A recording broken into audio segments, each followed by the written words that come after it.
I'm Edmund Nicholas. I'm a Executive Committee member of the International Union of Geological Sciences. Globally, scientific disciplines belong to a union. It's a sort of a UN structure. I chair an initiative called Resourcing Future Generations, which is an attempt to try to get the geological community globally to go out and begin to have a conversation with other disciplines in terms of what I think you will have seen from the talks this morning is a challenging societal problem.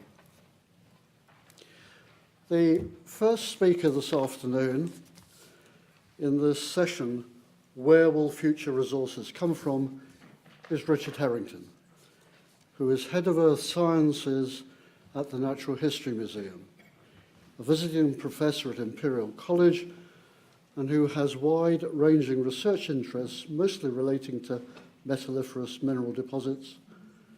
And he was at one time an exploration geologist. So, Richard, would you like to come and talk to us?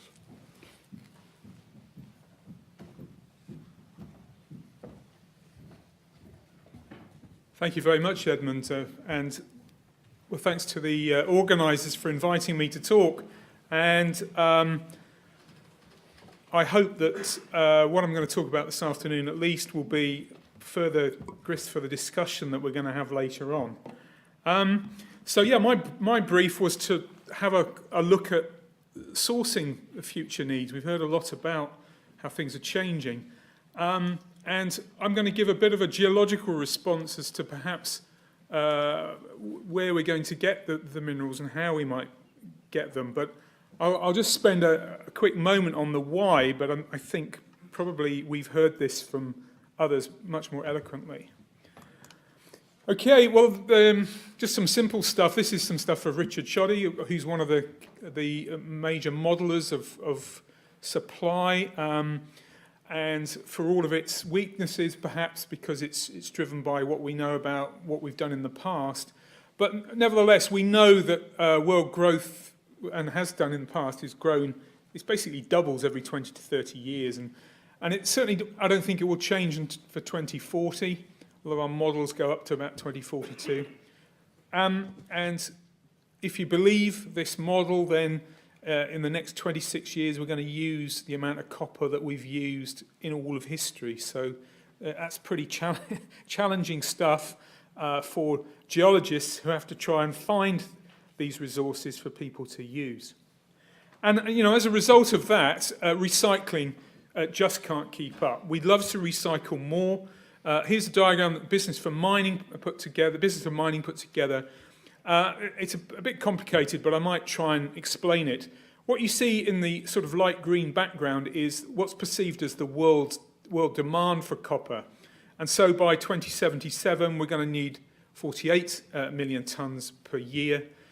But anyway, up to 2042, which is probably believable, we're going to need something like about 40 million tonnes per year, perhaps, from the sort of level of 20 or whatever we are now.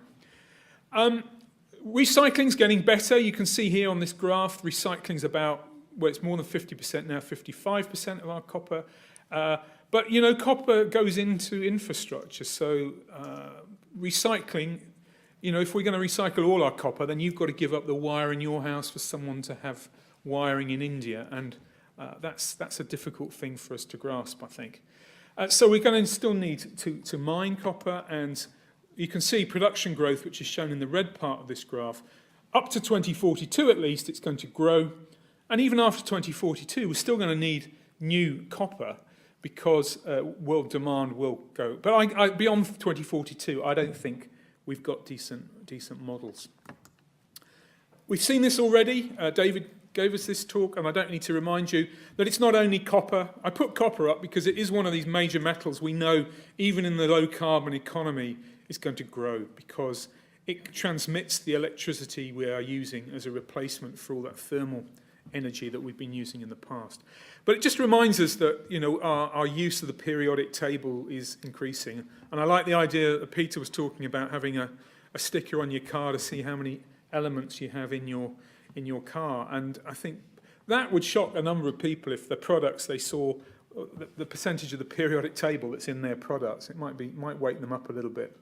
And chemistry, those of you've got children, send them into chemistry. It's undoubtedly the best subject to be studying at the moment.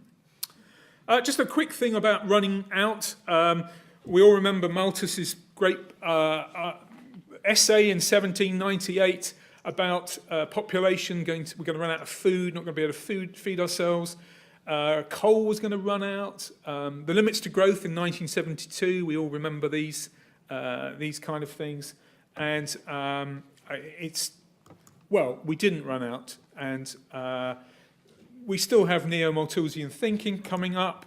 The New Scientist in 2007 came up with a set of figures, Mining Journal, and in Nature, Regnersdottir published in 2008. So this was stuff that was compiled, and people like Andrew Bloodworth and Paul Lusty have been talking about this type of stuff in the past, and clearly we're not running out.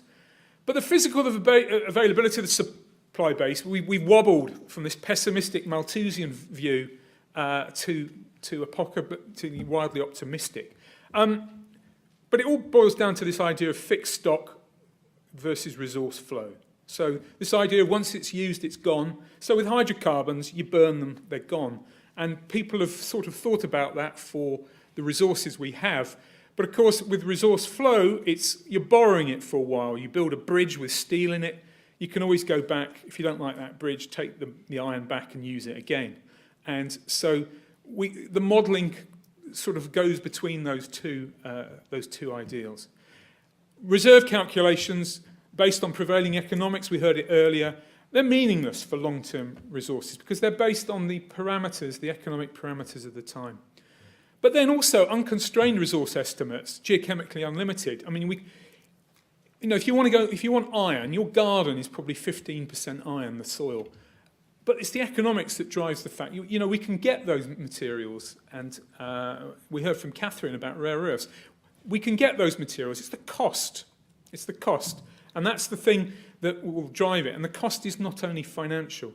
But so we could say everything's unlimited, but of course it isn't, because there are things that stop us mining deposits that are too low grade or technologically challenging. So in 2013, I wrote a commentary piece that suggested that metals weren't running out. I agreed with what other people had said, the likes of Andrew and co. But I did point out that it wasn't grounds for complacency. And for those of you who really want to read that was a paper in Nature Geoscience. But what I did point out there is access, and it is going to be challenging. And there are a number of reasons why access will be challenging. And what I suggested at the time is we need better audit of where things are and where we might get them. So, threats to supply. I'm not really going to cover these in the talk because hopefully others have said some of these things and we can always discuss these. But just quickly there, the big thing I worry about, and I will talk about that, is the pipeline of supply. We know we've got all the things we need, but can we get them at the time we need them? But then there's geopolitical supply risks. We've heard about monopolies. So the monopolies could be corporate, and Peter in his first talk talked about corporate monopolies. There's supply risks at one country having a material like China and then deciding it wouldn't sell rare earths to Japan. Big one here, social legislative license to operate. Do the people want you to take the things out of their back garden to come and use in our country? Environmental constraints, ethical limitations. I'm going to talk a little bit about expertise because I'm a geologist and it's close to my heart that we should be thinking about replacing the likes of me. I'm going grey, Andrew's pretty grey, a number of us around the room are quite grey-haired. Are they going to be the people? Raymond talked about those, the nexus, and Energy and water are big ones. Energy we will talk about because of metals. Water is beyond the scope of this sort of talk.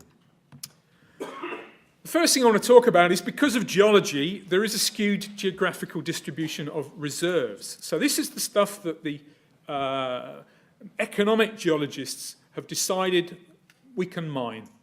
So it's had its feasibility study, it's compliant economically, and it's stuff we can mine out of the ground. And what you'll see from this diagram is we've got an uneven distribution of the known reserves of things. And this is the thing that people get a bit het up about, because obviously having all of your platinum group metals in South Africa, if that suddenly had a revolution, we might be cutting supply. Obviously, South Africa is perhaps less of a risk than some other countries we could think of, but it's obviously not very healthy to have these geographical monopolies on production. It's interesting, the first talk, Peter was talking about how industrialization shifted from country to country, and we can see the same trend in mining. And so if we go back into the sort of late 19th century, Europe was the powerhouse of mining around the world. We had the production of copper. You can see more than 60% of copper was coming from Europe. That's been slowly declining. The US had its day in the 1940s during the sort of Second World War. But then what we're seeing is the decline of those regions and the growth of all the other parts of the globe. So Australia and Canada came on strong towards the end of the Second World War, and then we saw similarly with Russia and the Commonwealth of Independent States. But then you can see in yellow the growth here of China, and this is just copper, but that's really the shift you can see from countries, if you like, the modern industrial countries to the new emerging industrialized countries. And you can see other resource developing countries, and DRC would be the big one in there that's coming up to produce between about 30%, Zambia and the DRC. So geographical shifts to mining. And we can see that. This just a little, again, this is some BGS data, which I pinched, but it's just to show you that in 1960, something like antimony, 29% of it came from China. Rare earths, 1% probably came from China. And if you look at 2010, the big shift, China share of production. So not only are they making the products, they're mining the raw materials to go in those. So all of these are challenges to put on top of things. But let's have a look at the broad. Now let's move on to the broad picture of where will the new deposits come from. So we've got over the worries that we've got challenges of the reserves being in very fixed geographic areas. But if we just imagine a world where we can move things around, surely we should be looking all around for new resource. So I'm going to talk a little bit about the geological potential of different regions of where we might be going. And I'm going to break this down into 4 different ways of looking at where new supply might come from. So new frontiers, so different regions we might be able to go to. This concept of going deeper, we've only touched the surface. New deposit types, we're still finding, as geologists, we're still finding things that we can't understand, and things we're giving names to that we didn't know about in the 1970s when most of the major textbooks were first being written.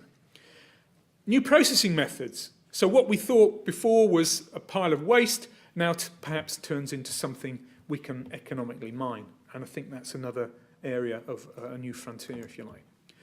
Okay, so new frontiers. One of the ones I'm going to talk about is, and this is something after obviously the fall of the Soviet Union, the breakup of the Soviet Union in the early 1990s, there was a massive rush to the stands, to the states in Central Eurasia that were, if you like, the powerhouse of metal supply for the Soviet Union in many ways.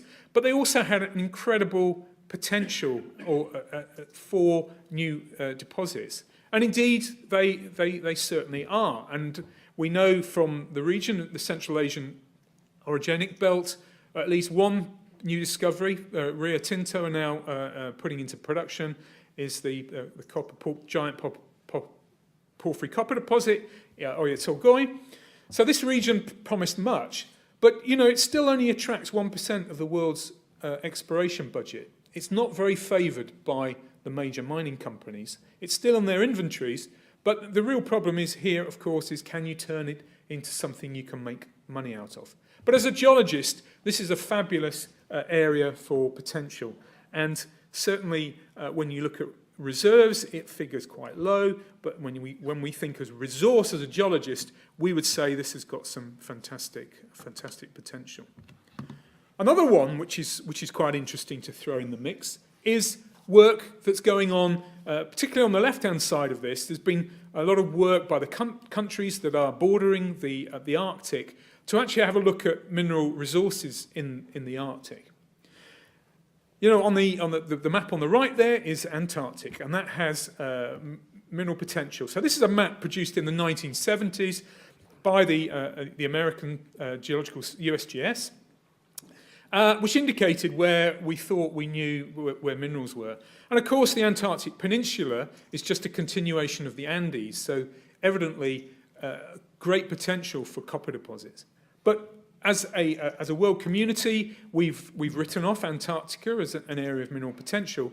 So huge potential, potentially. Sorry if that's not using the word twice, unfortunately. But we've written that off for the time being. But who knows? If you're going to put everything into the mix as geologists, it still stands as an area of potential. But certainly new frontiers around the Arctic.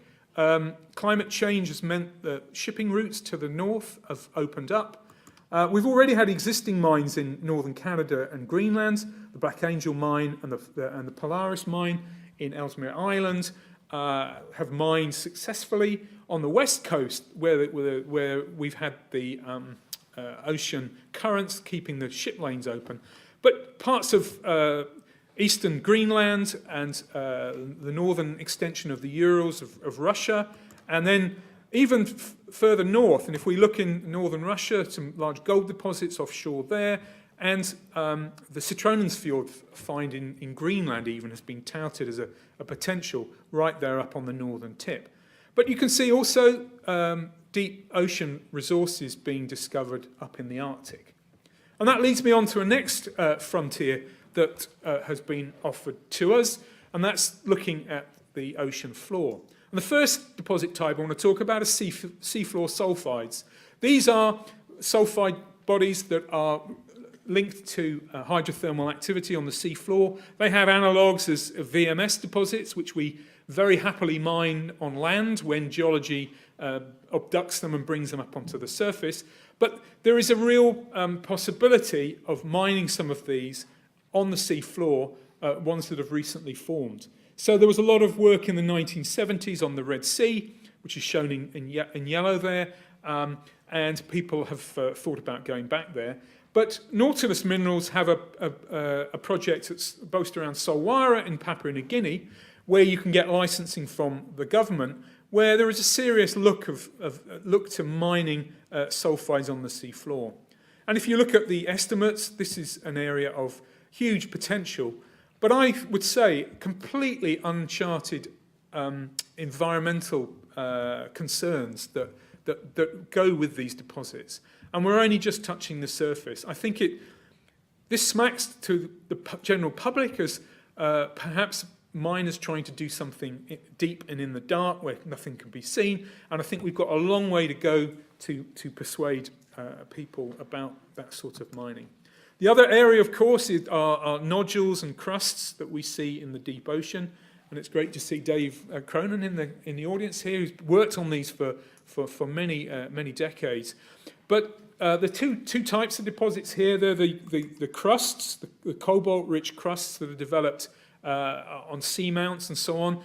But even more extensive are the large areas of manganese nodules, and this is the Clarion-Clipperton zone, which I've focused in on. And if we look at that potential, and more recent work has opened this up a lot more. We've now got international agreement to look into, again, mining these areas. And this is just a map to show the number of different countries that are involved in looking at the potential of these resources. There's a huge activity still going on. UK Seabed Authority are going forward with assessment work. And because in the Clarion-Clipperton zone, the estimate there is, and Dave will probably correct me if I'm wrong here, but at least 21 billion tonnes of nodules with enormous amounts of metals associated with them. And obviously copper's got a big production, so it's only 10 years of global copper production, but very much more substantial manganese and cobalt available in these nodules. And the last one I want to do is to, at least we do see this in the press, talking about space mining. And it looks incredibly attractive. It's you can go on the website here, actually, and have a look. You can look the asteroid of choice. It'll tell you the chemistry. It'll even value how much each of those asteroids is worth. The one I picked here is quite interesting. This is asteroid KU2. It's 4.5 kilometers in diameter, and it's it's one of these iron nickel meteorites, and they've estimated it's worth about $80 trillion if we could mine it. It's going to approach close to Earth, 10 million kilometers away from us in 2069. So, but who knows? By 2069, it may be an economic target. But seriously, if it comes to running out, I think the message I'm trying to say is that I think we have enough frontiers to source the metal supply that we need, and actually our challenges to supply are quite different than the actual have we got enough. That's not to say is that we're not going to have problems, and I'm going to talk a little bit for the rest of my talk about perhaps where some of those problems might be. But before I talk about new frontiers, I just really want to remind you that where mining began. I talked about the global change of geographics for mining. If we go back in the geological record, and this is a map I put together for a PDAC meeting in 2013, just to remind the world that we still mine metals in Europe, but historically we've had an enormous production of metals, and it stimulated quite a lot of interest actually in understanding what the potential of this region might be. And I just got some figures from Peter Lasnicker's publication, one of his older publications, and tried to bring the figures up to date. If we have a look at the known ore districts that we know in Europe, I mean, the Cornish tin belt has a value quite similar to the Timmins-Porcupine gold belt of Canada. Rio Tinto, Red Dog belt in Alaska. Kiruna is getting close to one of these major porphyry belts. And if we look at the Lubin, the copper deposits in Poland, the value of those is bigger than Olympic Dam, and it's growing. So Europe is an amazingly well-endowed piece of real estate with regard to ore deposits. And I think, we're talking about getting people to understand in supermarkets where metals come from. I think 100 years ago, we would have known. We'd all have known what mining was bringing to us. And I think we've lost the connect between the products we use and the mines that they come from. And we need to remind people that Europe was built on mining, and the Renaissance was built on silver mining. The industrialization was built on iron and copper mining. That was all based in Europe. And that's really something that we can tell the public about. And there's still many profitable operating mines in Europe, new expansions and brownfields development, and indeed new greenfields discoveries. And we still are very clever at finding things, and I'm going to mention a couple of those moving forward. So we can name a few European mines. I've just chosen 4 because I could get 4 pictures nicely onto my slide. But you notice three of them, I just realised, three of them are in Finland.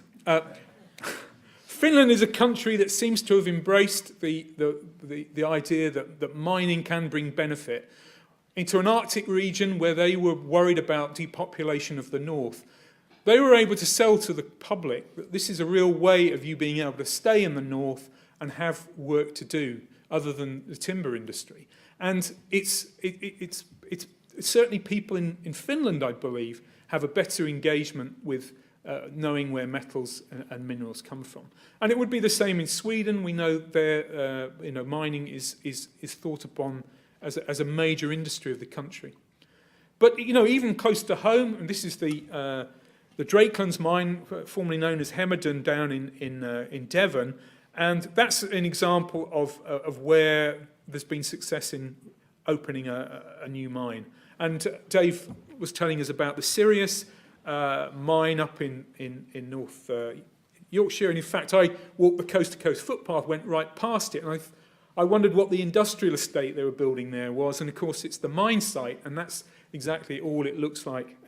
So you can do things in Europe. And potential. I'm going to put this map up because I know in France, historically, in the near future, near past, it's been almost impossible to get people interested in minerals. But if you look at the past mining in France, and you'll see there's an enormous number of mines that have produced metals in France. And if you put on that in the BRGM database, the inventory of known deposits, you think France has got an incredible potential. So it's not only Finland, it's not only UK, other parts of Europe have potential. And, if we want to do the story of bringing it home to people, I think if they got used to understanding the connect between taking the rock out of the ground and delivering them an iPhone, I think what better way than actually seeing a well-regulated mine on their doorstep. Okay, politics over. Going deeper, we're going to have to learn how to go deeper. So this is another place where there are more resources. So again, Richard Shodde did a very nice compilation here. This is a graph that shows data along the x-axis, and on the y-axis, the depth of discovery of new deposits, new base metal deposits. And you can see through time, we are beginning to find deposits at depth. Until about 1970, we found practically nothing below 500 meters. Even now, most of our discoveries are above 500 meters depth. And in fact, if we look at the statistics, we are learning to find deposits undercover. But since 2000, only 9 of 239 discoveries have been found deeper than 500 meters. And 7 of those 9 are in brownfield sites, i.e. they're extensions to a known mine. So we know the deposits are depth. As geologists, we know geology is not a surface feature. These deposits will continue. And if we want to find new resource, what better than going a little bit deeper and finding things that can be brought to surface. There are challenges with that, and we'll talk about those in a minute. But we can also find new deposit types. Peter was talking about where's lithium going to come from. This was an amazing discovery. In 2006, Rio Tinto were exploring for boron all through Central Europe, and they drilled this, the Jadar Basin in Serbia, and they found this unusual white mineral. In fact, they found 100 million tons of it. And they came to the Natural History Museum because they had no idea what the mineral was, and we were able to show them it was a mineral completely new to science. It was a lithium borosilicate mineral, which is now being called jadarite. But this is new to science. But we're used to new minerals being something you find in a thin section, but this was 100 million tons in drill holes. So we can still find new deposits. Clever geologists can go to the right regions and find deposits simply because they're in the right place. And I think we've got to open our eyes to the fact that there are probably new deposits sitting under our noses waiting to be found. And the other thing that is going to open up stuff is new processing methods. So this is a project that we've been working on with Brazilian nickel. It's a POE deposit that had been found by Vale, They looked at a whole load of different options. They were going to do pyrometallurgy, then they were going to do pressure leaching. But this small British company, based on a technology that they developed with a company called European Nickel, is a simple heap leach operation, atmospheric heap leach operation. And its successful pilot plant was tested in 2016. So it's a new type of technology that now is awaiting a full-scale plant build, but the concept has been proven. And this is a way of putting a new technology into mining a deposit that was previously thought to be economic. And there are lots of opportunities where technology can drive that forward. But because of all of this, it's clear that more exploration is required. So again, another graph of Richard Shoddy, who's done some fantastic compilation data. And this one shows us the number of discoveries, deposit discoveries, in blue with dates, and then on there is the exploration expenditure. And you can see discovery often follows expenditure.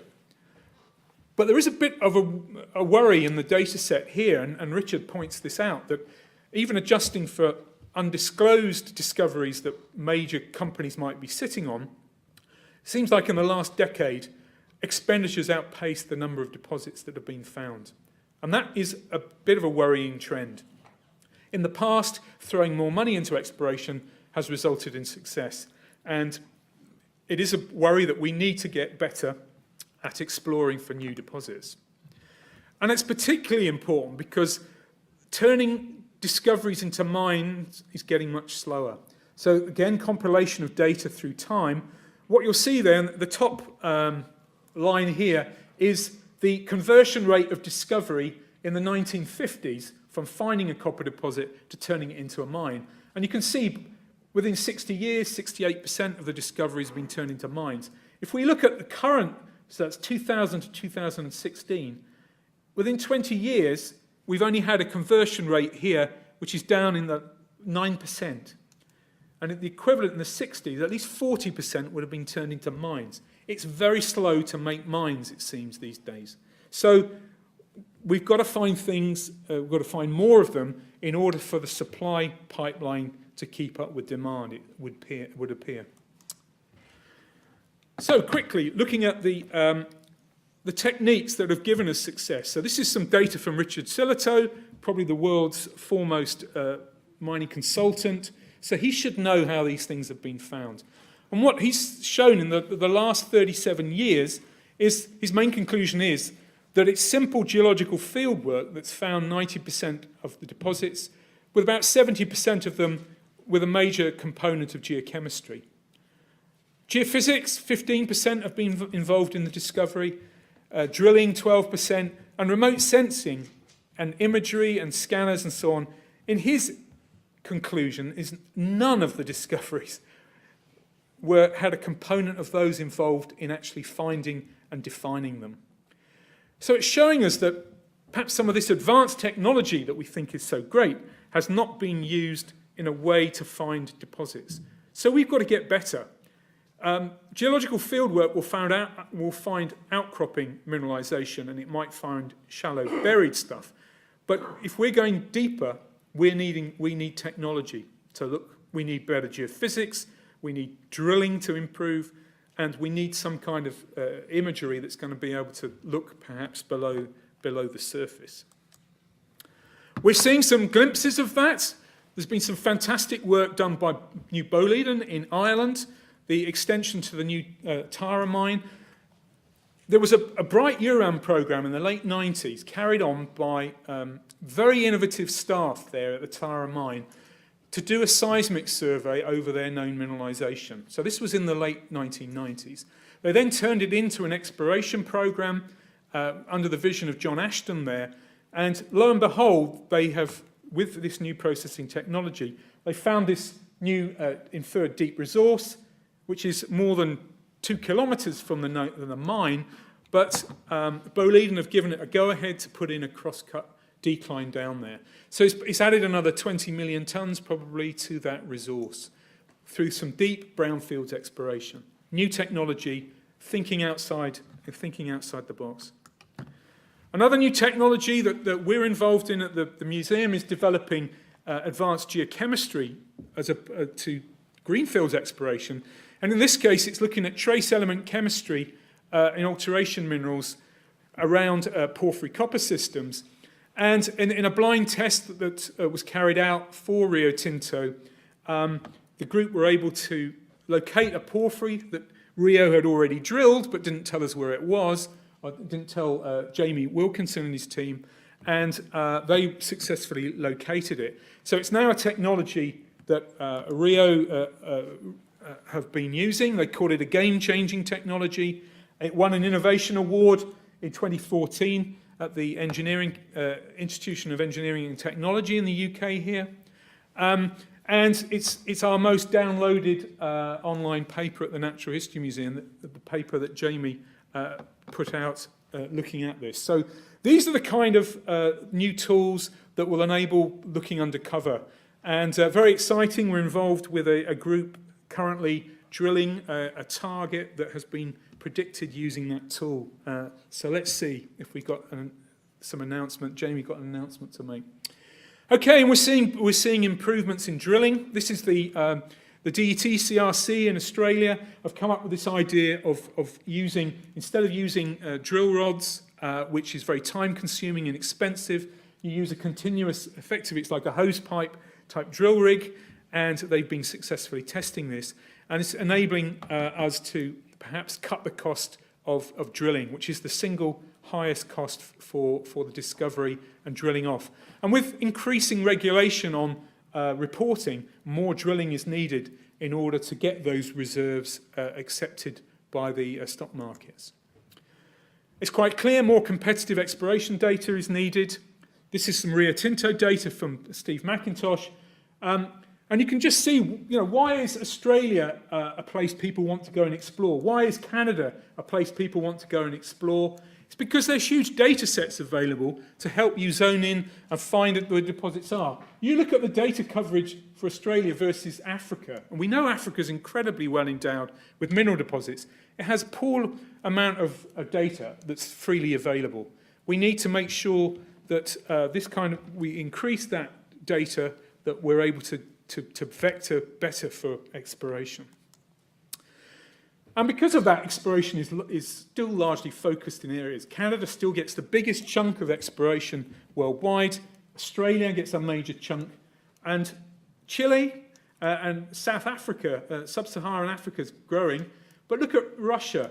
And if we actually add to that the area that I quite like the look of, that's getting less than 1% of the world's exploration budget.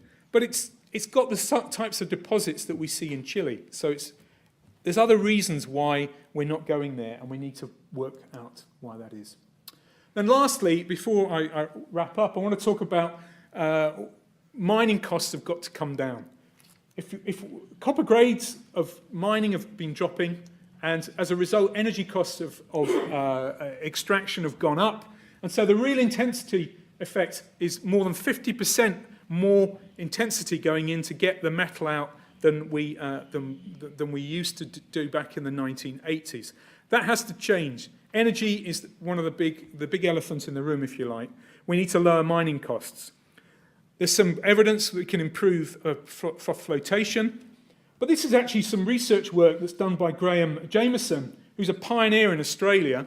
He developed the Jameson cell froth flotation, work he'd done at Imperial College and took out to Australia. He's now 80. He's one of the few people doing innovative mineral processing research. We need more of that to lower these energy costs. Bioprocessing, biomining is already accounting for 20% of copper and 5% of gold production, but it could grow in other areas. Back in some work that Barry Johnson in Bangor is doing, it got voted by Scientific American as one of the 10 world-changing ideas, this idea of using bacteria to help break down metals. And I think this is one of the technologies that we're going to work with. So this concept of down in situ bioleaching has just been put in a Polish operation with KGHM. And just to flag up the project that we're involved in, looking into that as part of the security of supply program under the banner of NERC. So, the last thing I want to talk about is the interdependency of some of the commodities we need. So these low-volume critical metals are often co-produced at mines that are focused on production from a major commodity. And so the risk of supply here is not dependent on the minor commodity that we need, but the major metal.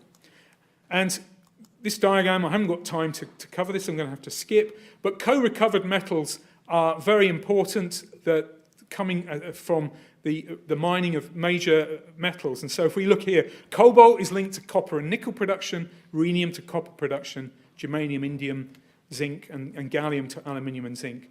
So we need much more research into these kind of associations, because that will need a different strategy for securing the supply of those. But I just really want to warn people, being brave, being a pioneer in any of these fields often carries a risk. Look at Tal Vivara, a bioleach project.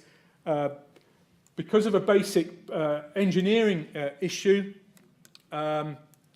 we had a basic technical failure has compromised something that was going to be a very innovative bioleaching operation, and ended up with the CEO, who had a great vision, ending up in court. So do just warn people, if you're being a pioneer, it often carries a risk. But lastly, I want to make sure that we understand we need to train the new people for this challenge, because new technologies can solve the supply issues, I think, but there is a real risk we won't have the people to implement them. And you can see some of the statements there from places that need, like Zambia and India, where they understand that they need new manpower. And even Australia is talking about needing an extra 150,000 mining workers. So real challenges. So I'm just going to leave you with a final slide, which is to try and give you the perspective on where I think the challenges are for supply from a sort of a more geological aspect. And I think we know we're not going to run out, but we have issues of the timely delivery of what we need. And I think the bottom line is we're going to need to have people, well-trained people, to implement some of those new technologies, but we do need to be prepared for the risk, because some of these unlocking technologies do carry some degree of risk. So I'll leave it there. Thank you very much.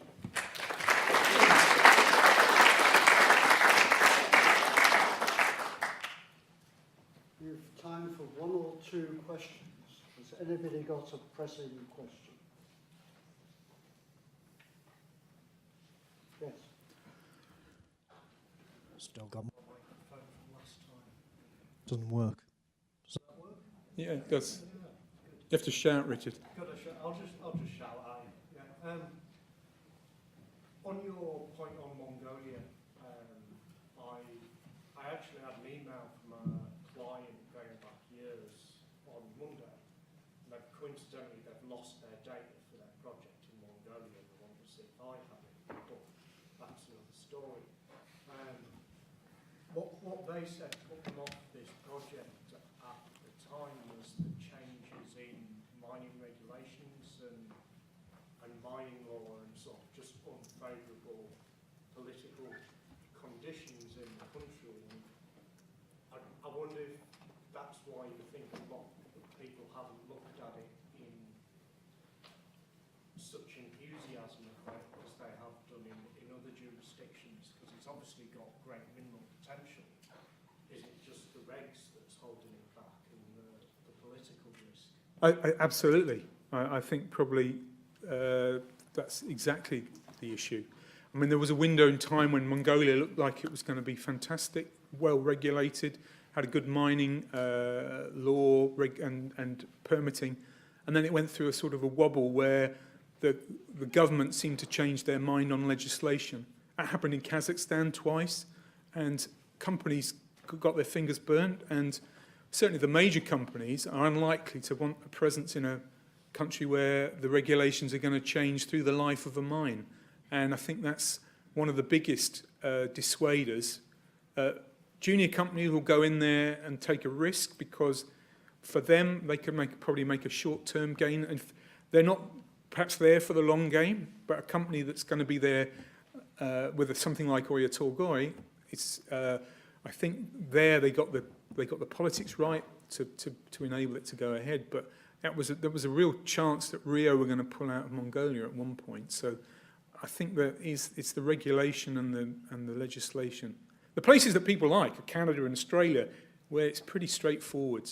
Okay, there are surface issues, there are environmental issues that change, but the regulatory issues there seem to stay static. And if you make a financial commitment, you're able to recoup your benefits. Thank you. I think we should move Okay. on. Our next speaker is Kathryn Goodenough. She is a principal geologist at BGS and works on a wide range of critical metals. And you're also currently collaborating with DFID, it says I here, am, on yes. capacity building. Indeed. So, the stage is yours, Kathryn. Thanks very much, Edmund. So I'm really going to build on some of these talks, and as you might expect, I'm also going to focus particularly on the rare earth elements and on two projects, the work we're doing in two projects, both led by Francis. Those are the SOS Rare project funded by NERC and the High Tech Out Carb project funded by the EU under H2020. And across these projects, there's a cast of thousands. So I'm representing a large number of people, but I've just named myself, Francis, and Martin Smith, who's involved in SOS Rare. And these photographs show you us doing something that I think is really important, and that's looking at rocks.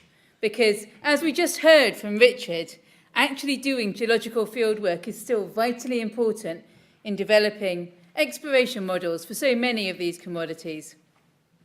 So why the rare earth elements? Well, I think we've already heard the answer to this.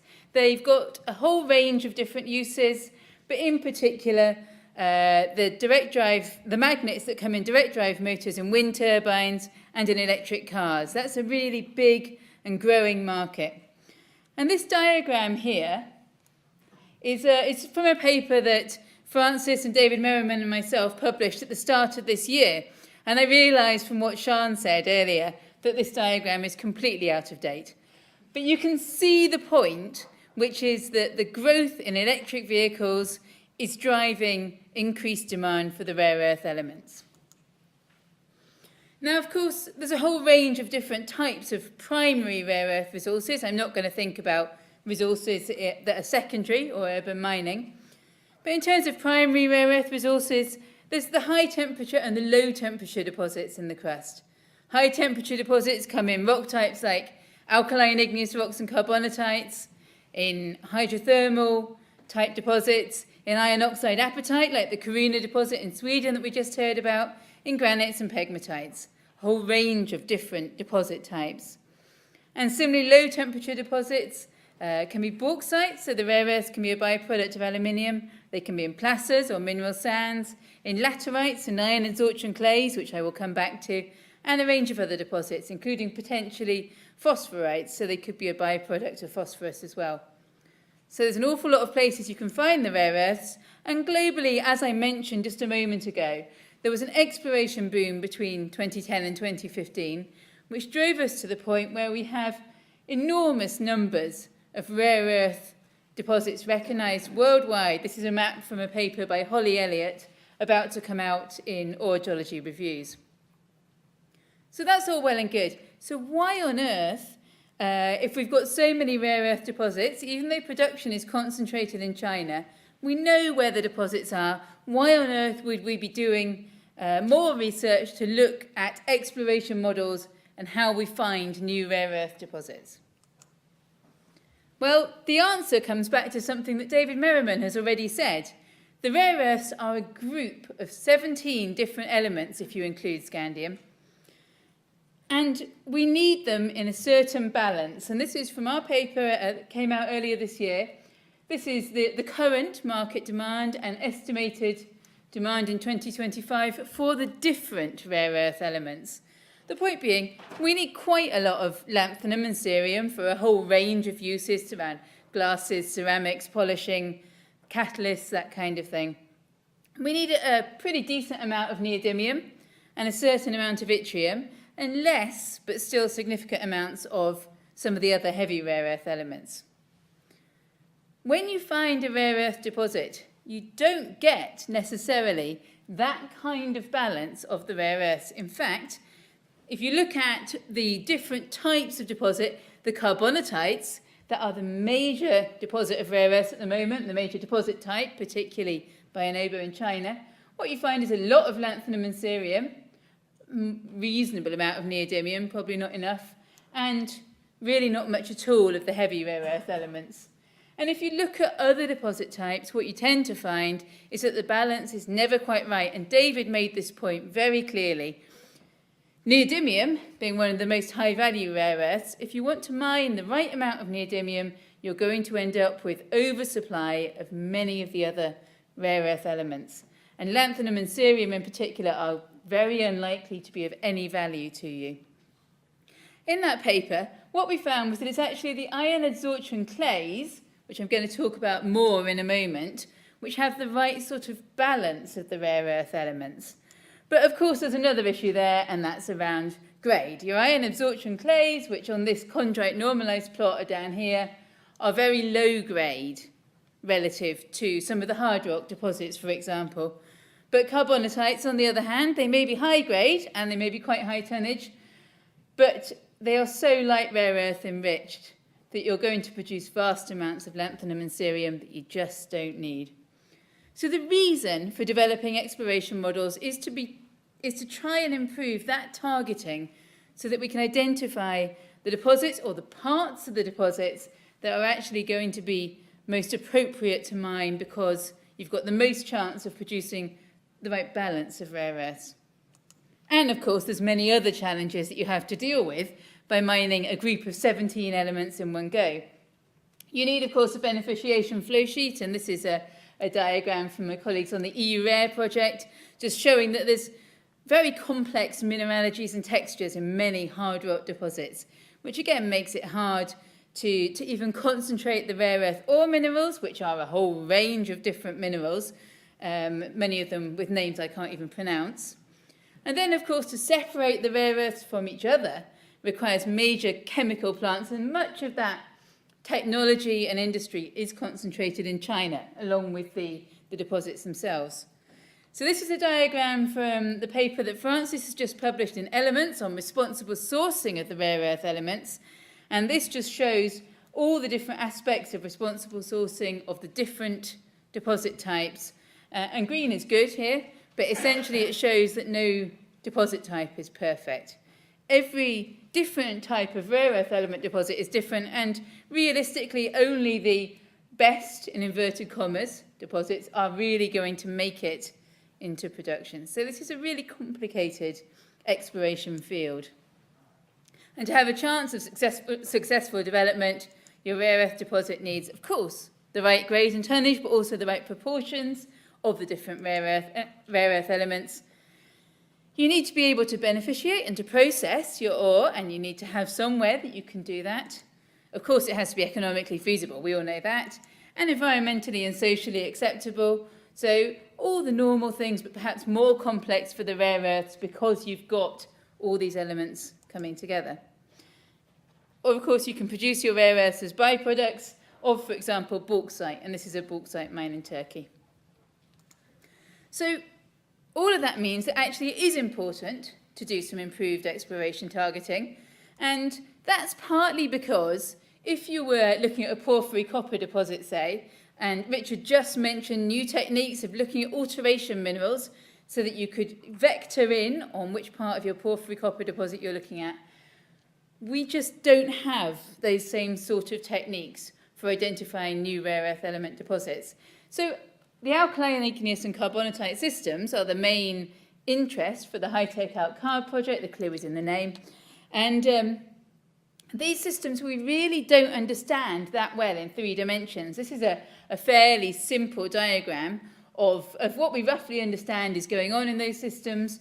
We don't even really know this depth from magma chamber to volcanics in many areas. We know a bit about where the rare earths and other critical metals will be concentrated, but not enough to really start vectoring in and start using exploration targeting ideas in the way that we'd like to. So this is the aim of the High-Tech Out-Carb project, to try and improve those geomodels. And we're halfway through.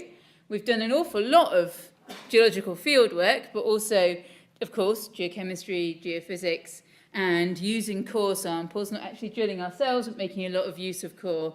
So all of those points. And we're working in several different key natural laboratories to try and build up better geomodels for these types of deposits. And some of those natural laboratories have been awful to go to, I would have to say. Italy, where we were fed more pasta and wine than you can possibly imagine a group of geologists could eat. Mongolia, less in the way of food and wine. This is Kızılcahamam in Turkey, and this is Lochborelin in Scotland, where there might have been a whiskey or two. So we've been working at all of these natural laboratories and then trying to bring all of those data together to develop our geomodels. And this is just an example of the kind of thing that we're looking at, particularly in more post-collisional systems, where you have magmas that are enriched in the rare earths and other elements that are being trapped in large magma chambers where you may have cumulates building up. And what we understand now is that in these types of systems, the rare earth minerals are often things like apatite, titanite and allanite, which of course are difficult to process. You may get much more highly evolved intrusions being emplaced higher up. You may be getting pyroclastic eruptions, which may even produce placers. That's an interesting deposit we've been looking at in Turkey. But in these sorts of systems, what's particularly interesting is late carbonatite-type veins and hydrothermal alteration, and possibly development of phenotization-type processes. That's where you're actually starting to see some of the most interesting potential for rare earth elements. And I think this kind of thing perhaps hasn't really been described in any detail before. So hopefully we'll be able to develop really good geomodels for this type of post-collisional alkaline system based on our work in these various countries. So that's one example of what we're doing under that project. But what about alternatives to hard rock deposits? What about the low temperature rare earth element deposits? And this is something we're particularly doing in the SOS Rare project. And that's looking at ion adsorption clays. Now, most of the world's heavy rare earth elements at the moment come from China. They come from ion adsorption deposits in southern China. And they're very well known in China, but it's very difficult for others to get much information about those deposits. They're found in zones of temperate to tropical weathering, and the important point is that the rare earths are adsorbed onto clay surfaces and therefore can be easily leached. But the deposits are relatively low grade, so you have to take out or otherwise leach large amounts of these clays to obtain the rare earths. However, there is no complex beneficiation. You don't need to crush and grind, you don't need flotation, etc. And in terms of the environmental impacts of getting the rare earths out of these deposits, they can be environmentally damaging. They have been in China, but there is also potential for this to be done in a relatively successful, environmentally benign manner. And we've been looking at the Tantalus deposit in Madagascar, where the core store comes with resident chickens, and the ladders are not too solid either. And this is data from Eva Marquis, who is here. So if you want to know more about this particular deposit, Eva is a good person to talk to. This is the geological map of the deposits. This is the map of the geology underlying the lateritic weathering profile, which is where the rare earths would be mined. And you can see it's complicated. The oranges are mostly pyroclastic rocks, and the reds are cyanitic rocks. And then around the edge, there's the high rare earth enriched peralkaline granitic dikes. And this is a simple cross-section that Eva has done along this line. And it essentially shows, there's a simplified version of the geology. These are locations where we've sampled. But the thing that I want you to notice is that we've used data from the NI 43-101 report for this deposit. And Eva's put in the sky, if you like, the colours up here. The bright red shows the more rare earth enriched laterites, and the paler colours show lower rare earth contents. And what you can really see is that there's quite complex geology, and that complex geology really affects the grades of the rare earths in the weathering profile.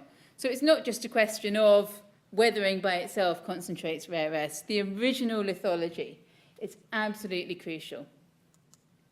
And when you do leaching work, and this is work that was done by Guillaume Estrade at the University of Brighton, this is on material from a core, and that core had very complex geology with thin veins that were rare earth enriched cutting through the host rocks. And he found that a good percentage of the rare earths were leachable in different amounts. So you can see up here in the pedolith, not so much. But as you came deeper into that weathering profile, you had relatively significant amounts of rare earths that were easily leachable and very variable as you got down into the sap rock. And that significant variability in the amount of leachable rare earths is at least partly down to the previous lithology that was there and how much there was, what the grade was of the rare earths in the original lithology.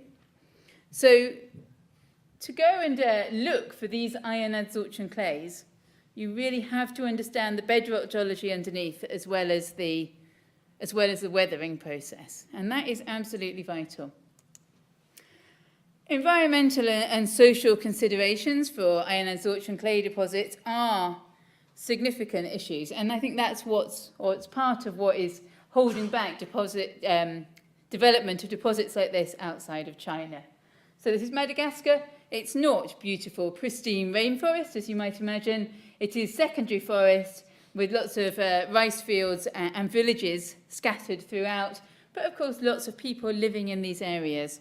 And development of iron adsorption clays tends to lead to either pits where you've got ammonium sulfate being put in at the top of the hill, flowing down and collected in the pits, or removal of large amounts of relatively thin, a couple of metres of weathering profiles to take that for heap leaching.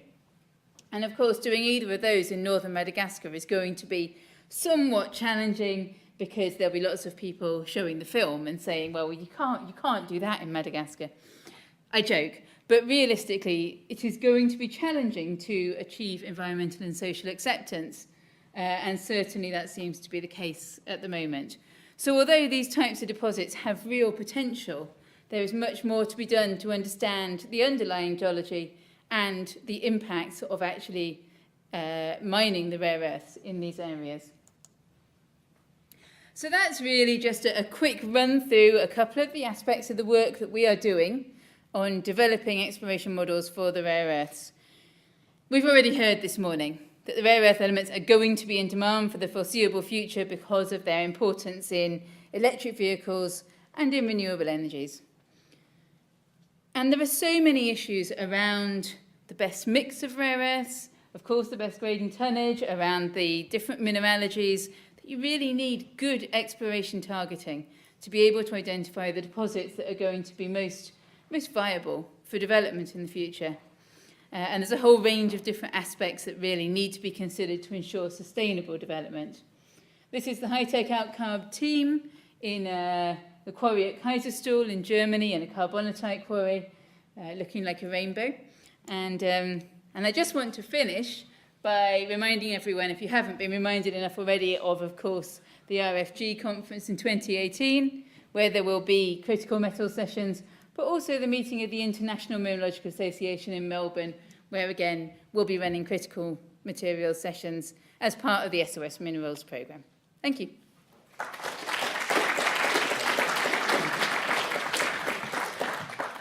Thank you very much. Has anybody a question that they wish to ask Kathryn?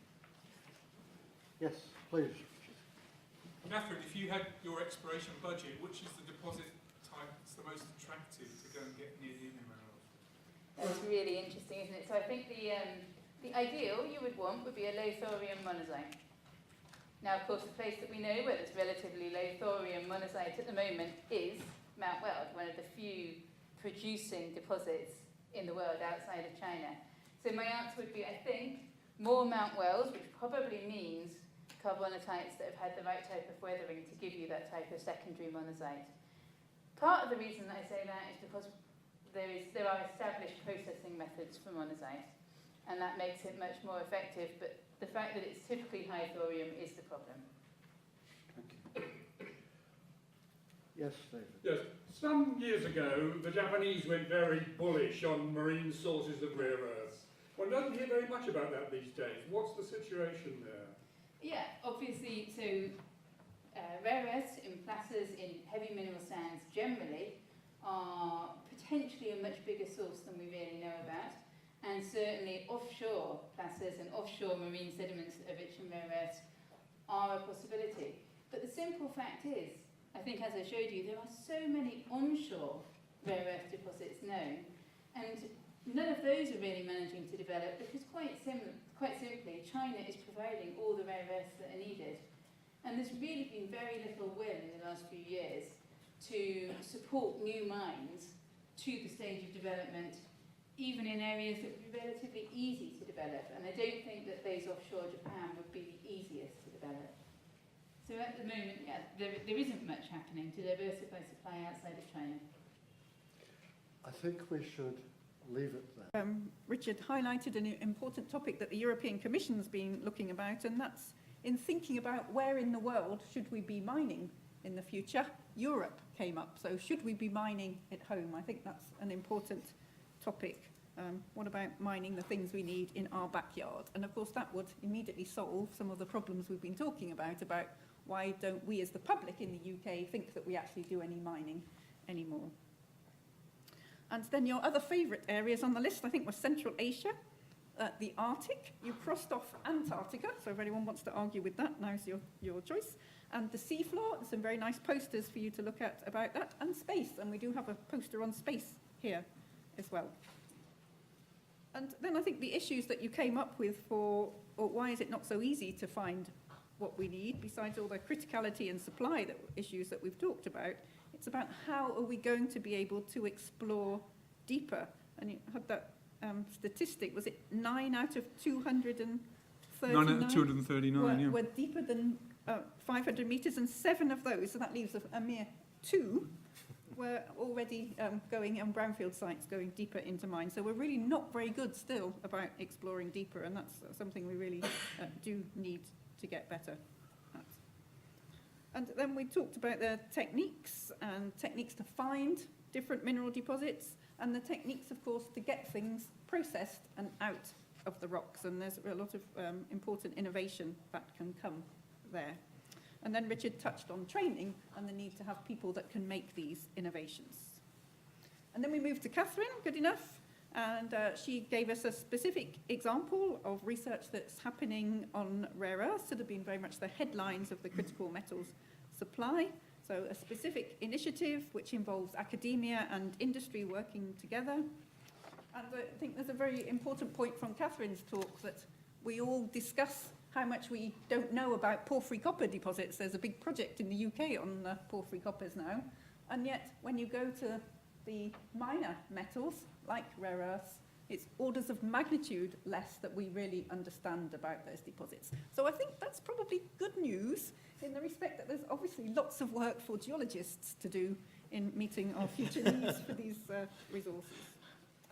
And then maybe I want to jump now to Andrew, because that picks up very nicely on can we as geologists look at the secondary resources and the urban mine, because a lot of things there are the same kind of issues, even if they're couched in different technologies, as Andrew explained to us. And of course, the energy of recycling is much less than primary supply, so that's good. But you have these problems of all the minor metals in such tiny quantities that it's just not worth people getting them out, and how do we do that? And when he talked about where everything is, remember it was 55% of copper is in buildings that we don't want to recycle for quite some time, and something, you didn't give the figure, but maybe 90% of mobile phones are in people's drawers at home waiting for them. And so I think there is a lot of work, and I have to say that I have colleagues that Camborne School of Mines who are minerals engineers, And they were working on recycling 10 or 15 years ago. As soon as no one wanted to do mining and mineral processing, they were very quick to reinvent themselves, as all academics are quite good at doing, and put their technologies. And then as soon as money came into mineral processing, they went back to their passion and started doing mineral processing again. And only now, I think, are we seeing grants coming through where people are actually going back and doing what you're suggesting, Andrew, is to get going with mineral processing applied to the urban mine. And then our next talks from Josh Hughes and Alex Lemon were two examples of, from Josh, academia, industry collaboration, and some examples of best practice in collaborative projects, and in actually convening a conference. Very simple. Let's have a meeting to get everybody together. If it's the right meeting at the right time, then something special can come out of it. I suspect we all very much enjoyed Josh's innovative exploration techniques of the Australians going down the cliff face there in Greenland. And with no Australians on cliff faces, then we heard from Alex about the project at Songwe Hill in Malawi. And I think as a small exploration company, or maybe any exploration company, it seems to be stamina that you need. That's 13 years. You're still going. So you should be congratulated on that. And I think the innovative things there are how an exploration company is making the effort to join up with the supply chain. I think that's really important, isn't it? That you can actually, because when you get to that stage of making magnets, then I think you can talk to people in the UK and throughout Europe who will understand what you're really supplying. If it's a mixed rare earth oxide, then what are they going to do with it? And so I think that's important. And the other thing that I think has been important there has been the low capital expenditure that's been needed on the exploration project. And there's a nice recent paper by Clint Cox and Ginger Kiniki looking at rare earth projects.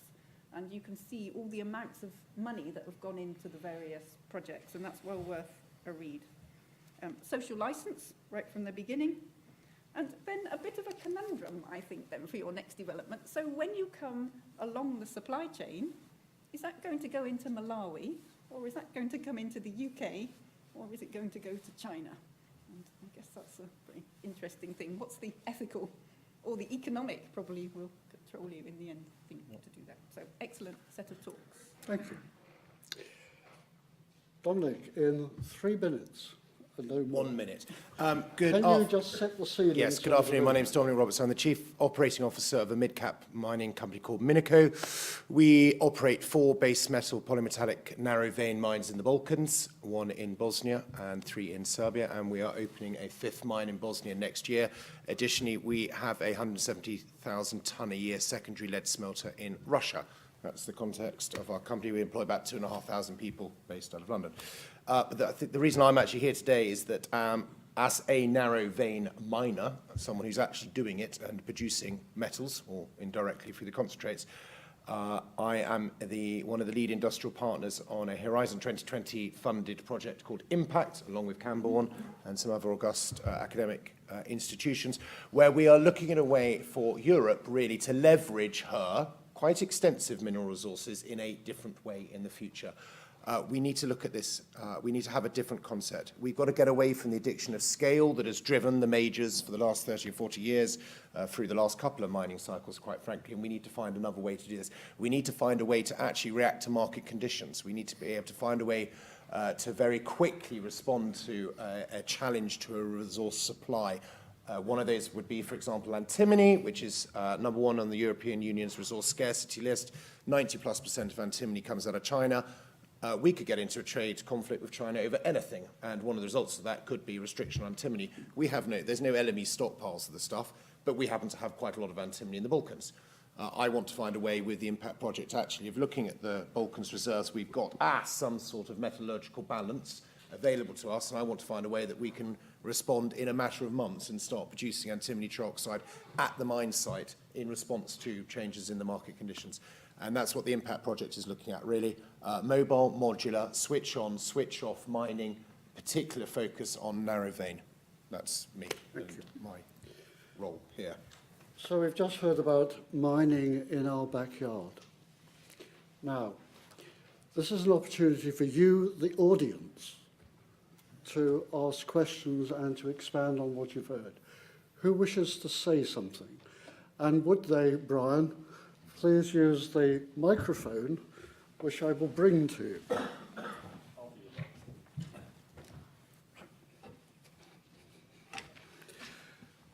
The speaker is Bryan Lovelll, a past president of the Society, and he's been sitting quietly at the back during part of this session.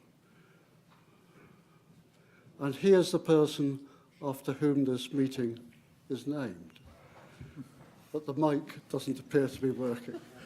Perhaps the other one will. This is allowing far too much time. Hello. That one works, yeah. We'll have a working mic. Thank you very much. Constraints, which Francis has just reminded us is a key word here. I don't think there is a bigger constraint than supply of energy, and we can constrain that further by saying that if we want to start getting sanctimonious about our contribution to a green economy, we better make sure that we're not using 300 megawatt Chinese coal-fired power stations without CCS. Now, let me declare an interest. I've been advising BHP over the last 4 years on climate change in general and CCS in particular.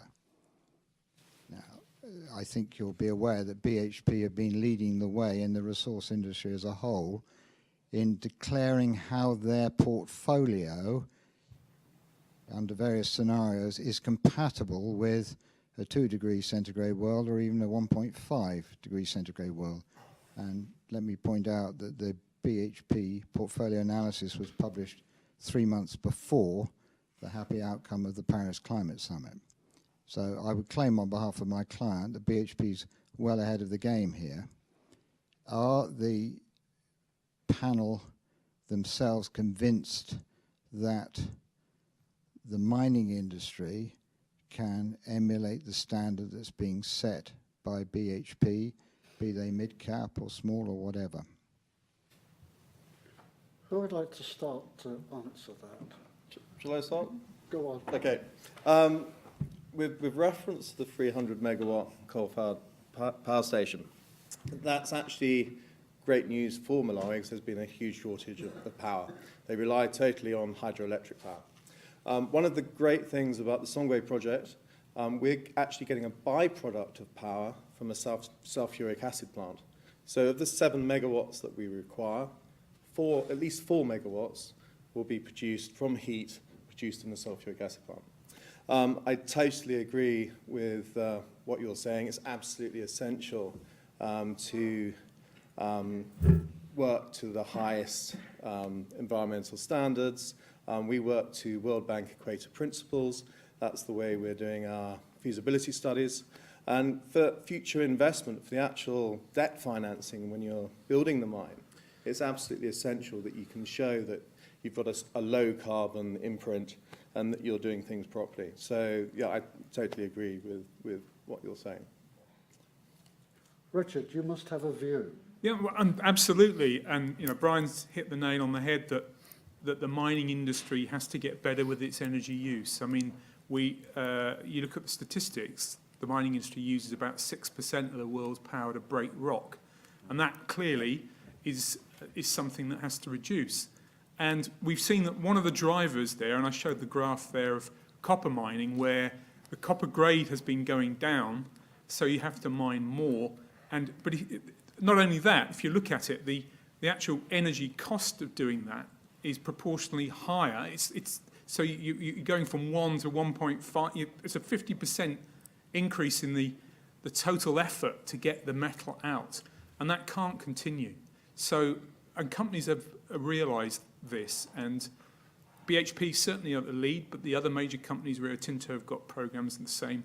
They understand that they have got to get that right. And so I talked about improvement in flotation, the use of bioleaching, because where you can actually use nature to do some of these rock-breaking work is being embraced by industry because they do realise they've got to get that right. It's the big elephant in the room is energy. And obviously water, we haven't talked about water, but those two, and we heard that from Raymond this morning, the nexus of water and energy have got to be tackled by the mining industry. Francis. When I joined Camborne School of Mines 10 years ago, we took the MSc students around mines, and I sat there at everyone and said, what are you doing about renewable energy? They had no idea what I was talking about. Carbon footprints were complete gobbledygook. Now you would see the thing is totally changed, and there are certainly lots of companies who are investing in renewable energy. And an example of a smaller company would be B2 Gold in Namibia, who are just installing a solar plant. I think there's a bit of a moral issue there, though, because it's not these small developing countries who just haven't got enough energy to put their lights on at all that have created the global warming problem. And if the only resources they've got are coal and gas, they're really keen to use them. So we have to do something somehow to help them. And maybe that's a positive from today, is whether mining companies, the role that they can really play in improving the energy mix. I think we also have to slightly get real here and remember that whatever we might say, and when we talk about the role of academia into commercial world, I live in a commercial world and I'm driven by my bottom line. Okay, so I worry about energy costs, but I worry about them, frankly, about producing profit at the end of this, and the profit then creates wealth, and for your company, you can only distribute wealth within a society by creating wealth in the first place, and you need people like us to make that wealth. And Malawi needs that wealth, and it's going to be generated by this project.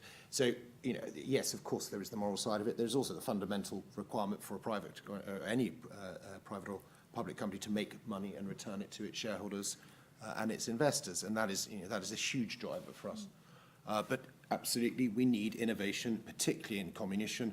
We waste an incredible amount of energy turning on those mills every single time. There's a 2% energy efficiency in that system. That has to be changed. It is utterly arcing.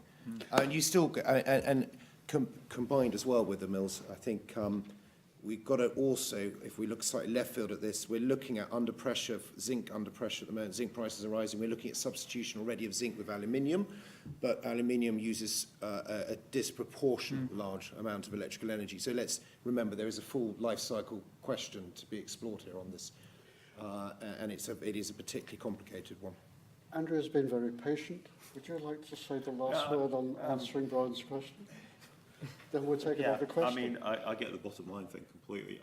In my job, I'm often asked that question that you asked at the beginning. You said we're all agreed we're not going to run out. Geologically, it's there. Yeah.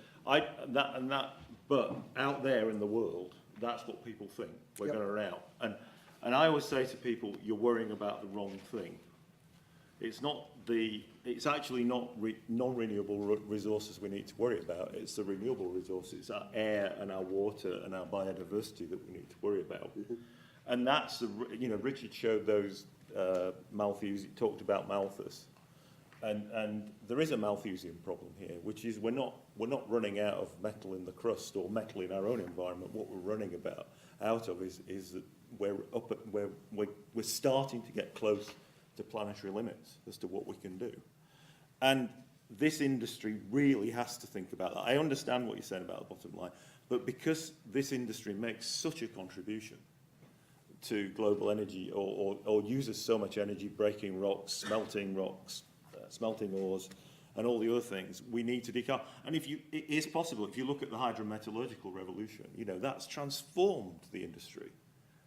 And it's presented for the first time, I talked about 5,000 years. It's for the first time in 5,000 years, we can produce metal without using carbon because we can use solvents and all that other stuff. And that presents the opportunity to decarbonise. As long as you've got a source of acid, which tends to come out of pyrite. Who out there wishes to ask a question? Yes, please. And I'm also holding the microphone, so I think I win. My name's Sarah Gordon. I'm the Secretary for External Relations here at the Geological Society, and I also run a risk management consultancy called Satala. And my question is, we're all talking about the inefficiencies, etc., with regards to the mills that we use.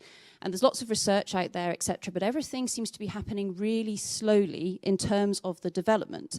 What are those blockers that are preventing us from changing really quickly as a sector Is it, for example, if you've got a new project coming through, the fact that we can't get the finance to actually build those novel and new ways of doing things? Or is it the insurers? Will they not insure new ways of doing things? What are those key blockers? And so therefore, what do we need to do or to solve to actually address some of these problems? Thank you. Can I add to your question?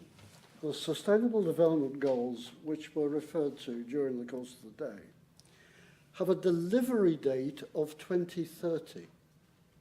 All right? Sort of 13 years from now. Will they get delivered in that time? Now, who wants to address Sarah's question? I'll pick up on Sarah's question rather than that, if I may. One of the issues, I think, again, is going back to the last mining cycle, the relationship we have between the public markets and, indeed, frankly, the requirements of JORC or whichever other reporting you might need, and the incredible lead-in time to deliver a mining project, the incredible capital expenditure required to do that, our addiction, understandably, to enormous scale. And remember, what we've had to do over the last 20, 30 years in reaction to lowering grades across the world, lowering grades, rather than come up with innovation, frankly, we have not. We've just gone bigger and bigger and bigger. And we've put larger mills, bigger trucks, bigger mines. And it's a sort of all intertwined into the public market system and the funding system that the majors are involved in. And what is the answer to that? I haven't a clue, to be honest, because it is a very, very difficult problem. Well, let me add another dimension, and we heard this from Peter. He said that the time taken from discovery to bringing a new mine into production is 15 years. I don't believe that. It's nearer 20, and it's lengthening. Well, and the rate of discovery is not keeping pace with the rate of exhaustion. And yet, I'll come back to Sarah's question. Where are the blockages? Yeah, can I go for that? Because we just have to look at Tal Rivara, which is where somebody tried to bring in innovative technology. Very, very laudable. And they managed to get the funding to do it. And they had just a simple technical mistake of a leakage. And that's kind of set back innovation, I think, because it frightens people that if you do innovation, there is that inherent problem. And I think you hit the nail on the head that scaling up a tested technology, you can go back to your bankers and just say, it's a really big Bingham Canyon. But when you go in and say, oh, I've got this really fantastic new technology. These people I'm working with in Brazil who are doing hydromet, still companies haven't embraced the idea of being able to scale up heap leaching nickel laterites. It works, but they're waiting for the first one to really work, and then people will take it on. But that takes time, and I think that's the problem. The inertia of turning an innovation into a big product is getting bigger because of all the checks and balances. They're getting worse. And I guess the Victorians just went and did it. And they didn't care. You know, people would get crushed in the mills and all of this kind of thing, which was wrong, completely wrong. But it didn't stand in the way of innovation. These days, we do things a bit cleverer. So we've actually got to find many more things, because you saw that the data that Richard Shoddy put together. The time to get these projects up and running is getting longer, and we're not turning as many into mines. And it's the inertia is increasing because rightly we're regulating these things more, I think. I totally agree with Rich, but also we're in a very, very conservative industry. We're actually very old-fashioned. And when we're sort of linking up with financial institutions, compliance, risk, that's got much, much more complicated.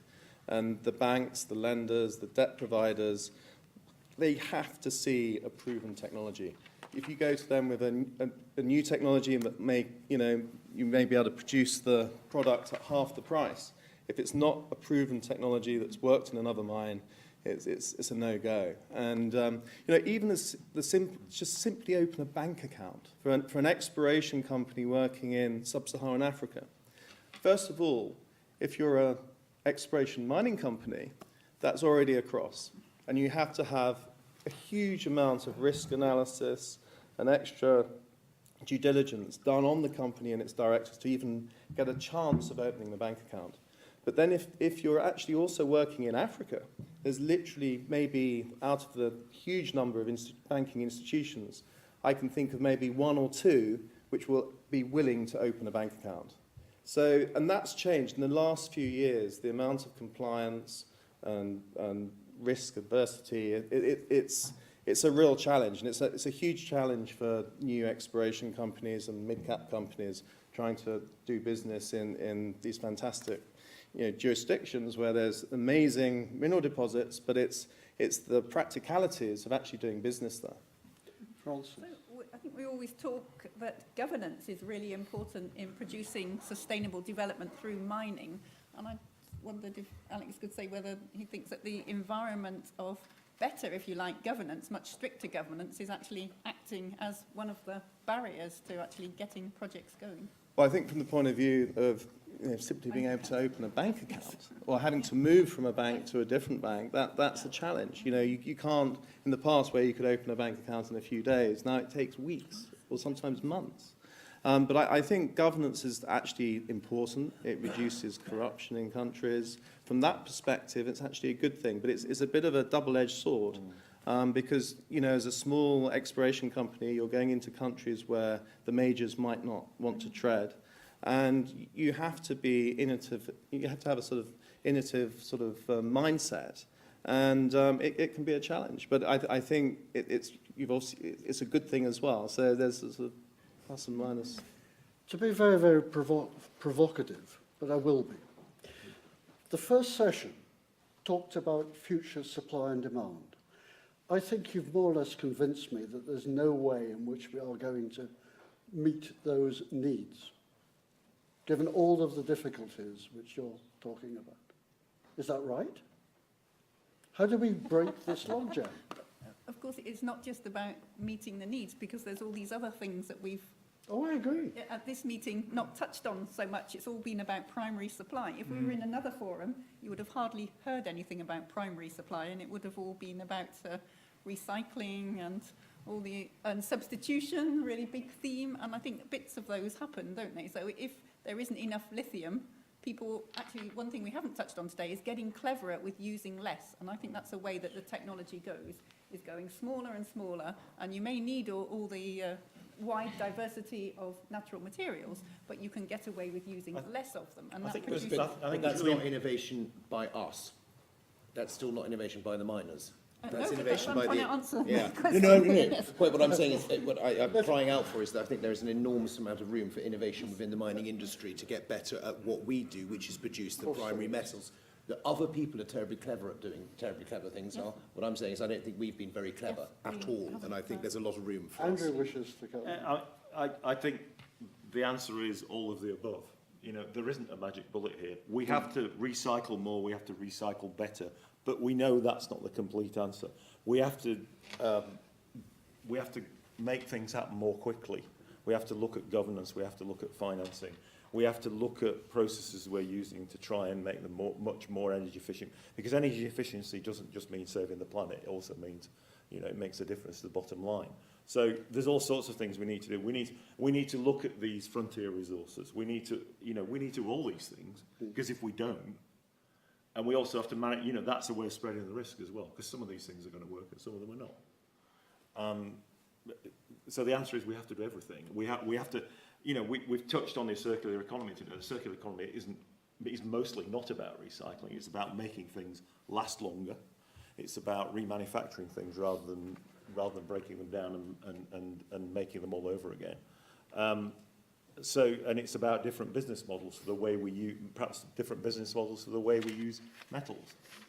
So there's all sorts of things we need to do, and we need to do all of them, because if we don't, we're stuffed. I think the other thing to say, Edmund, is there is the aspiration for growth, but of course if there is a limit to what is available, then growth will be brought back to check. So I think one thing that you might well see is all these growth models will be checked, and maybe India won't be able to do the same thing that China did because there wouldn't be the opportunity to do it. So I think we will adapt to supply issues. The other really important thing is the market is really important here, because prices and costs dictates everything. Absolutely. At least It's also very important that we get some views from out there. So, Kathryn. Yeah, I just wanted to comment, going back to Sarah's question and what you said, Edmund, that of course It's not just about the publicly listed exploration and mining companies. And Andrew said it earlier. He saw the example in Namibia. The tantalum price went up and the artisanal miners moved in overnight. And of course, particularly for a lot of these critical raw materials, they are being produced by artisanal mining and mining that some groups would certainly term illegal. It's certainly not done with all the checks and balances on it. And it is important to remember that there's lots of different levels to mining, and that sometimes it's not the Makango resources that are providing what's needed. It's these much smaller semi-organised groups. I think that's important to remember. I'm going to be very unfair and pick on our colleague from Anglo-American and ask what do you think of all of this? Which particular part of it?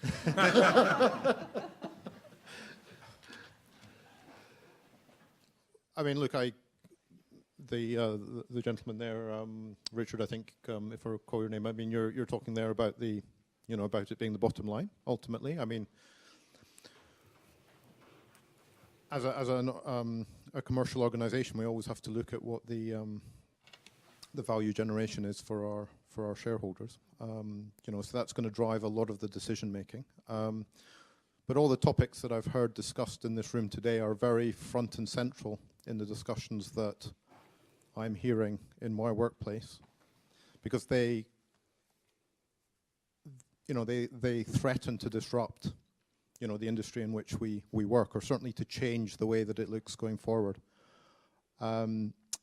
Bryan earlier on was talking about the work that he'd done at BHP, and I'm familiar with the publications that they've recently made on the climate change stuff. I mean, at Anglo, we're also looking at this very seriously. In fact, as a publicly listed company, this is increasingly becoming a requirement, not just something that we do as a, in order to, raise our brand in the marketplace. Our investors, the institutional investors particularly, are requiring this, and I think this is going to become an increasing part of the industry as well.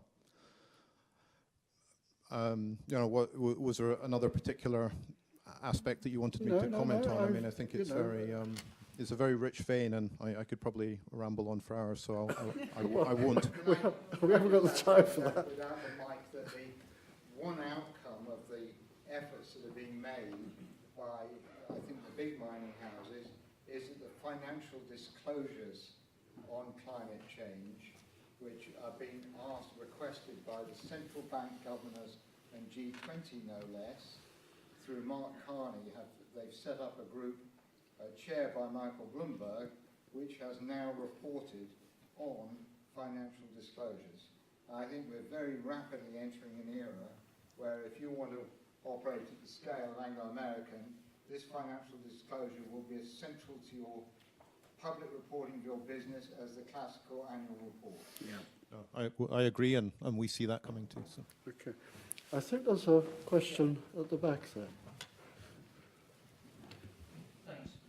Can I say something on behalf of the big miners, that I think they may be the answer to certainly the supply problem. Surely if there's a lack of supply, all that's going to happen is the price is going to go up. And what they're going to do is use their existing ore bodies and mine a lower grade with a much bigger tonnage, because they're already permitted. They don't have to go through this permitting problem. Mm-hmm. And in general, they probably have reasonably good supply chains. Yes. A qualified yes. Someone said, I think you have to go deeper.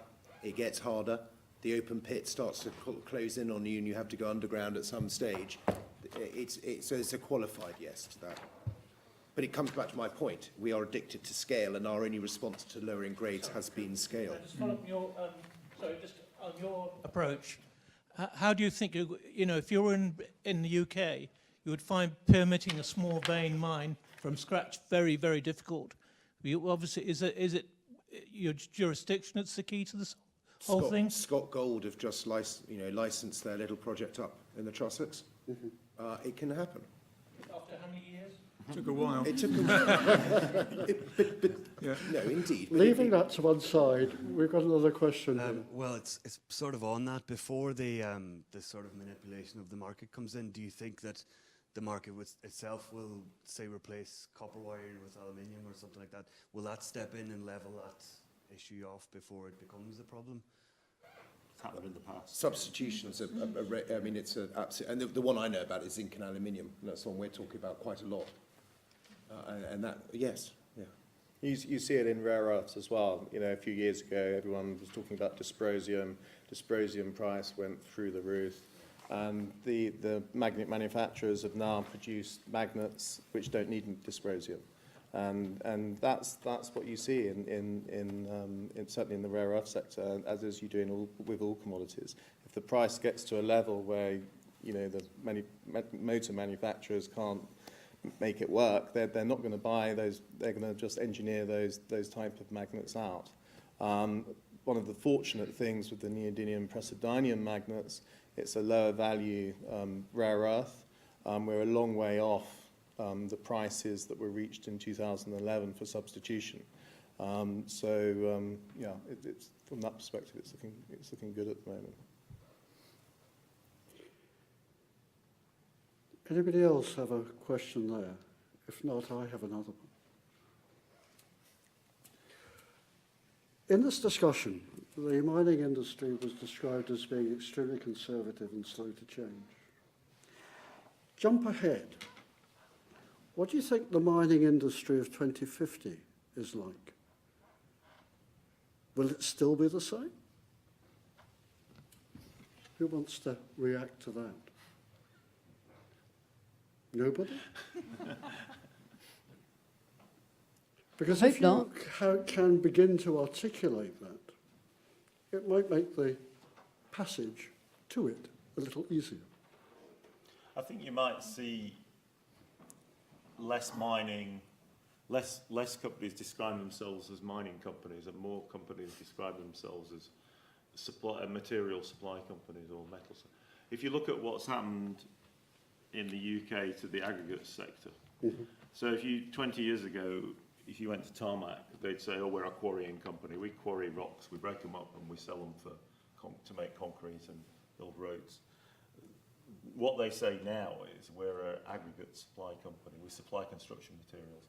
And when you buy a ton of aggregate from them, you specify what you want it for, and you might get primary material that's from Mount Sorrel or somewhere, or you might get crushed up building, or you might get a mixture of both, but it will meet the specification.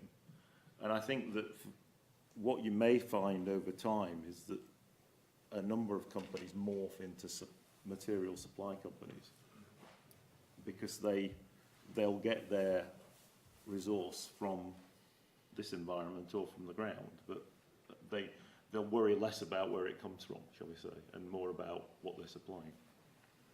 Yes, Richard.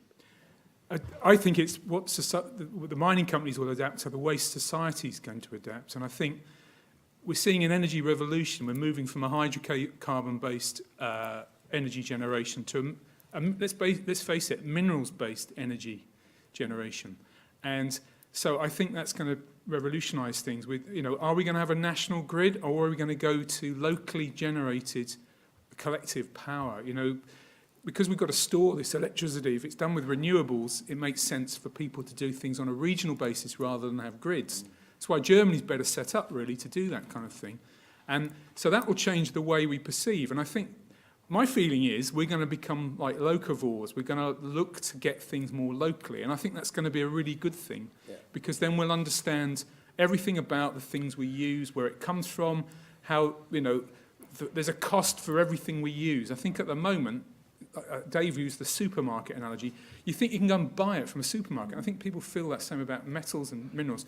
And I hope we get to a society where we do know that, and we're happy to try and get them locally, a bit like we do with food. It's moved to that. Or beer. We've gone from 6 major breweries. We've got local brews, lots of different local brews, and people enjoy that more. And I think if we can get minerals in that kind of, that's the way, a vision I have as an optimist, that we're going to be more engaged and we'll do things in a local fashion. And I think the mining industry will then have to adapt to that, because I think society will be the way we change. Your mention of beer just reminds me that we have a wine reception due to start in 2 minutes' time.